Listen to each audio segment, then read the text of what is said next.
ఇప్పుడు రాష్ట్ర వ్యాప్తంగా ఎక్కడ చూసినా కానీ పోలీస్ శాఖ గురించే చర్చ నడుస్తుంది. ముఖ్యంగా తాడిపత్రిలో జరిగినటువంటి ఏదైతే ఈ మారణ హోమం ఉందో, తాడిపత్రిలో జరిగినటువంటి ఏదైతే అరాచకం ఉందో, దానికి ప్రధాన కారణమైనటువంటి డిఎస్పి చైతన్య గురించి అయితే ఇప్పుడు పోలీస్ శాఖలోనే పెద్ద ఎత్తున చర్చ నడుస్తుంది.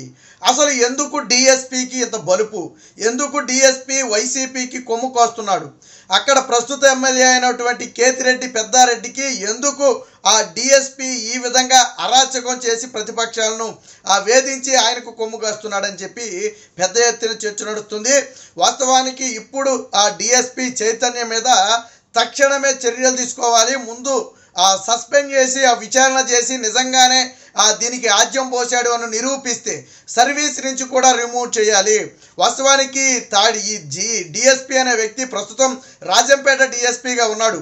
గతంలో 2 ఏళ్ల పాటు తాడిపత్రి డిఎస్పిగా మొదటి పోస్టింగు వైసీపీ ప్రభుత్వం వచ్చిన తర్వాత తీసుకున్నాడు. ఆ తర్వాత కేతిరెడ్డి పెద్దారెడ్డికి అన్నీ తానై ఉన్నాడు. ఒక రకంగా వైసీపీ కార్యకర్త నయం, ఎక్కడో చోట మానవత్వం అన్న చూపుతాడేమో, కానీ క్రూరంగా వ్యవహరించినటువంటి వ్యక్తి ఈ డిఎస్పి చైతన్య. మరి ఎందుకు ఇంత బలుపు అంటే వాళ్ళ అండ చూసుకుని, వైసీపీ పార్టీ అండ చూసుకుని నన్ను ఎవరూ ఏం చేయలేరని ఒక రకంగా పై స్థాయి అధికారులు హెచ్చరించినా కానీ వారి ఆదేశాలను సైతం బేఖాతరు చేస్తూ నన్ను ఎవడరా ఆపేదన్నట్టుగా ఇష్టం వచ్చినట్లు వ్యవహరించినటువంటి వ్యక్తి ఈ చైతన్య. వాస్తవానికి డిఎస్పి చైతన్య అనే వ్యక్తి కాకి డ్రెస్సు వేసుకున్నటువంటి వైసీపీ రౌడీ అని చెప్పి స్థానిక ప్రజలే చెప్పే పరిస్థితి. ఎందుకంటే ఏ పోలీసు అధికారి మీద లేని విధంగా ఈ చైతన్య మీద 23 ప్రైవేటు కేసులను తాడిపత్రిలో వివిధ ప్రజలు వేయటం జరిగింది. ఎందుకంటే వైసీపీ చేత బాధితులుగా ఉండి స్టేషన్కు వెళితే వేళ్ల మీదే ఎదురుదాడి చేసి కాళ్ళు చేతులు విరగ్గొట్టి తల పగలగొట్టి రక్తం గారుతున్నా కానీ కనికరించకుండా వేధించినటువంటి వ్యక్తి ఈ డిఎస్పి. ఎప్పుడైతే ఆత్మాభిమానం దెబ్బతిందో వీళ్ళంతా కూడా కోర్టుకెక్కి ప్రైవేటు కేసులు అయితే వేయటం జరిగింది. ఈ 23 ప్రైవేటు కేసులు కూడా ప్రస్తుతం విచారణలో ఉన్నాయి. మరి పోలీసు ఉన్నతాధికారులు కూడా ఇన్ని ప్రైవేటు కేసులు ఎదుర్కొంటున్నటువంటి అధికారిని ఎందుకు ఉపేక్షిస్తున్నారనేది ఎవరికి తెలియని విషయం. ఇక తాడిపత్రిలో వన్ సైడ్గా వ్యవహరిస్తున్నారనే ఆరోపణలు తీవ్రంగా వచ్చిన నేపథ్యంలో మనోడిని రాజంపేట బదిలీ చేశారు. నిన్న ఎన్నికల తరువాత ఎవరైతే జేసీ ప్రభాకర్ రెడ్డి ఉన్నాడో ఆయన మీద బాష్పవాయు ప్రయోగిస్తే ఆయన కొద్దిగా అస్వస్థతకు గురై హైదరాబాద్లో చికిత్స తీసుకుంటున్నాడు.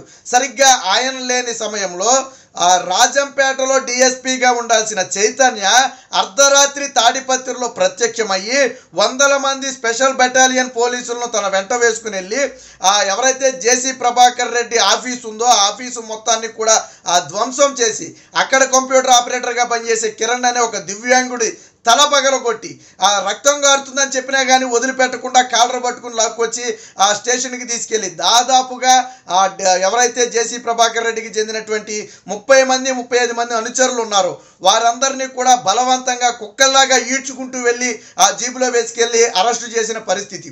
అసలు ఎన్నికలు అయిపోయిన తరువాత రాజంపేట నుంచి చైతన్యను తాడిపత్రి పంపింది ఎవరు? ఇక్కడ పోలీసు ఉన్నతాధికారులు డిఐజీ కానివ్వండి, ఎస్పీ కానివ్వండి మాకు తెలియదు అని చెప్పే పరిస్థితి. పోలీస్ శాఖ సిగ్గుపడాల.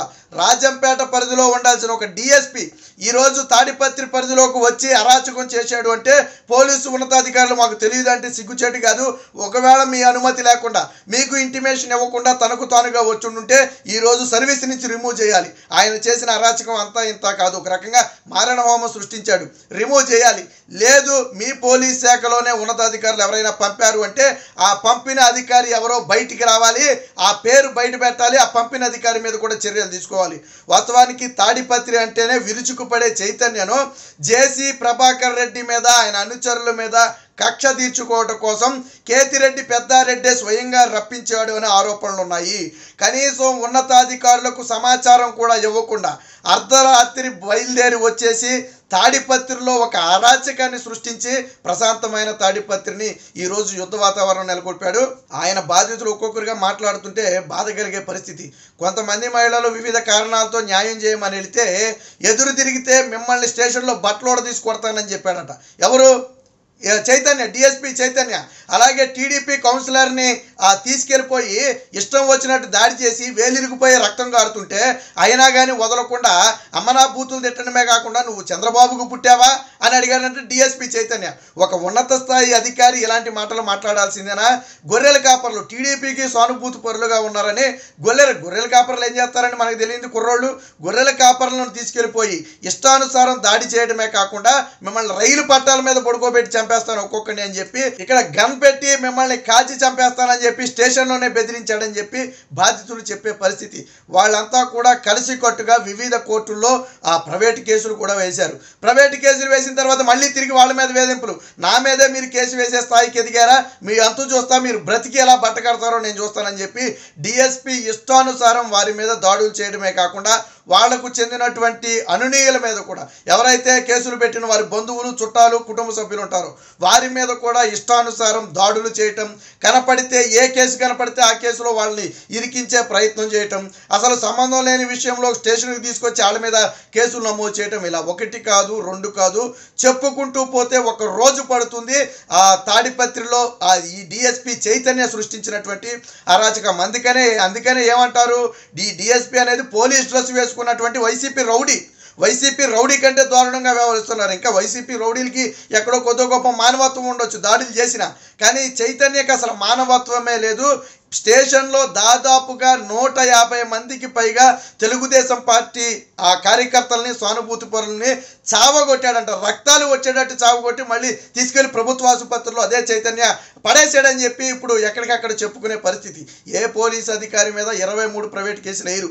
ఎక్కడైనా ఒకటి అరా నష్టం జరుగుంటే ఒకళ్ళిద్దరు కేసులు వేస్తారు. 23 మంది వేసిన ప్రతి ఒక్కరు కూడా సామాన్యుడు, గుళ్ళలు కాసుకునే వాళ్ళు, లేదా ఒక మహిళను అనరాని మాటలు అంటే ఒక సాధారణ మహిళ లేదా టీడీపీ కార్యకర్తలు, వీళ్ళే తప్ప ఎవరు కూడా ఇందులో లేరు.